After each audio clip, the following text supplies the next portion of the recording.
Mga awit 27, bersikulo 1 hanggang 14. Panalangin ng pagpupuri. Katha ni David. Si Yahweh ang ilaw ko at kaligtasan. Sino pa ba ang aking katatakutan? Si Yahweh ang muog ng aking buhay. Sino pa ba ang aking kasisindakan? Kung buhay ko'y pagtangkaan ng taong masasama, sila'y mga kalaban ko at mga kaaway nga. Mabubuwal lamang sila at mapapariwara. Kahit isang hukbo ang sa akin pumalibot, hindi pa rin ako sa kanila matatakot.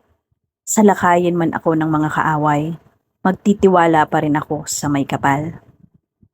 Kay Yahweh isang bagay lang ang aking hiniling. Iisa lamang talaga ang aking hangarin. Ang tumira sa templo niya habang buhay, upang kagandahan ni Yahweh aking mapagmasdan, at dooy humingi sa kanya ng patnubay. Itatago niya ako kapag may kaguluhan. Sa loob ng kanyang templo, ako'y iingatan. Sa ibabaw ng batong malaki, ako'y ilalagay. Matatalo ko ang mga nakapaligid kong kaaway. Sa templo'y isisigaw ng may kagalakan, habang mga handog ko'y iniaalay. Aawitan ko si Yahweh at papupurihan. Pakinggan mo ako, Yahweh, sa aking panawagan. Sagutin mo ako at iyong kahabagan. Nang sabihin mo, Yahweh, lumapit ka sa akin.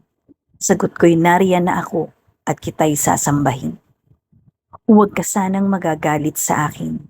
Ang iyong lingkod, huwag mo sanang palayasin. Tinulungan mo ako, Diyos ng aking kaligtasan. Huwag mo po akong iwan at huwag pabayaan. Itakwil man ako ng aking ama at ina. Si Yahweh ang sa akin ay mag-aaruga. Ituro mo sa akin, Yahweh, ang iyong kagustuhan. Sa ligtas na landas, ako'y iyong samahan. Pagkat naglipa na ang aking mga kaaway. Sa mga kaaway ay huwag akong ipaubaya, na kung lumulusob ay mga pagbabanta, at kasinungalingan ang dalang sandata.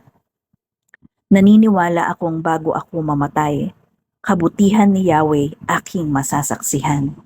Kay Yahweh tayo magtiwala, manalig sa Kanya, at huwag manghinawa. Kay Yahweh tayo magtiwala. Amen.